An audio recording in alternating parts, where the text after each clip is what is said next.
Hi friends, welcome back to Gousiya Firdous Kannada vlogs. Friends, ಇವತ್ತು ವಿಶೇಷವಾಗಿರೋ ದಿನ ಏನೆಂದರೆ ತಾಯಂದಿರ ದಿನ. ಈ ತಾಯಂದಿರ ದಿನದಂದು ನನ್ನ ಕಡೆಯಿಂದ ಪ್ರತಿಯೊಬ್ಬ ತಾಯಿಗೂ ನಾನು ನನ್ನ ಮನಸ್ಸಿನ ಮಾತುಗಳನ್ನು ಈ ವಿಡಿಯೋ ಮುಖಾಂತರ ತಿಳಿಸೋದಕ್ಕೆ ಇಷ್ಟಪಡ್ತಾ ಇದ್ದೀನಿ. ಸೊ ಎಲ್ಲರಿಗೂ ನನ್ನ ಕಡೆಯಿಂದ ಹ್ಯಾಪಿ ಮದರ್ಸ್ ಡೇ. ಮೊದಲಿಗೆ ನಮ್ಮ ಮೊದಲ ಉಸಿರಿನಿಂದ ಅವಳ ಕೊನೆಯ ಉಸಿರಿನವರೆಗೂ ಪ್ರೀತಿಸುವ ಏಕೈಕ ದೈವ ಅಮ್ಮ. ಈ ಪ್ರಪಂಚದಲ್ಲಿ ಅಂದ ಐಶ್ವರ್ಯ ನೋಡದೆ ಪ್ರೀತಿಸುವ ಒಂದೇ ಒಂದು ಜೀವ ಅಮ್ಮ. ಗರ್ಭದಲ್ಲೇ ಗುಡಿ ಕಟ್ಟಿ ರಕ್ತದಲ್ಲೇ ಅಭಿಷೇಕ ಮಾಡಿ ಕರುಳನ್ನೇ ಹಾರ ಮಾಡಿ 9 ತಿಂಗಳು ಹೊಟ್ಟೆಯಲ್ಲಿಟ್ಟು ಪೂಜೆ ಮಾಡುವ ದೇವತೆಯೇ ಅಮ್ಮ. ನಾವು ಎಷ್ಟೇ ನೋವು ಕೊಟ್ಟರು ಮತ್ತೆ ನಮ್ಮನ್ನು ಪ್ರೀತಿಸೋ ಜೀವ ಅಂದರೆ ಅದು ಅಮ್ಮ ಮಾತ್ರ.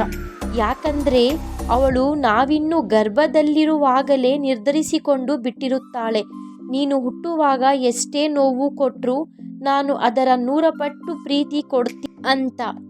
ತಾಯಿ ಇರುವಷ್ಟು ಕಾಲ ನಾವು ಇರುತ್ತೇವೆ, ಆದರೆ ನಾವು ಇರುವಷ್ಟು ಕಾಲ ತಾಯಿ ಇರಲ್ಲ. ಅದಕ್ಕೆ ತಾಯಿ ಇರುವಷ್ಟು ಕಾಲ ಸಂತೋಷದಿಂದ ನಾವು ನೋಡಿಕೊಳ್ಳಬೇಕು. ಈ ಪ್ರಪಂಚದಲ್ಲಿ ದೊಡ್ಡ ನ್ಯಾಯಾಲಯ ಎಂದರೆ ಅದು ಅಮ್ಮನ ಮಡಿಲು ಮಾತ್ರ. ಯಾಕಂದರೆ ನಾವು ಮಾಡುವ ಪ್ರತಿಯೊಂದು ತಪ್ಪಿಗೂ ಕ್ಷಮೆ ಸಿಗುತ್ತದೆ.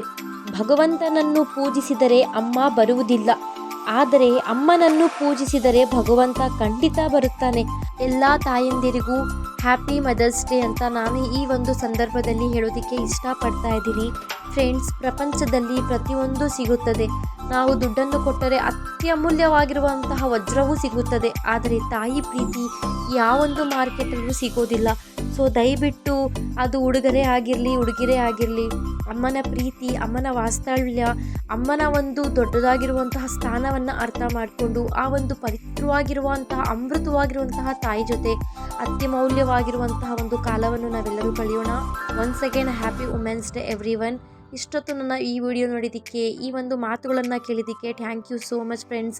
ಸಬ್ಸ್ಕ್ರೈಬ್ ಆಗ್ದಿರಾ ನೋಡ್ತಾ ಇದ್ದರೆ ದಯವಿಟ್ಟು ಸಬ್ಸ್ಕ್ರೈಬ್ ಆಗಿ, ಲೈಕ್ ಮಾಡಿ, ಕಮೆಂಟ್ ಮಾಡಿ, ಶೇರ್ ಮಾಡಿ. ಮತ್ತೆ ಸಿಗ್ತೀನಿ. ಅಲ್ಲಿವರೆಗೂ ಬಾಯ್ ಬಾಯ್.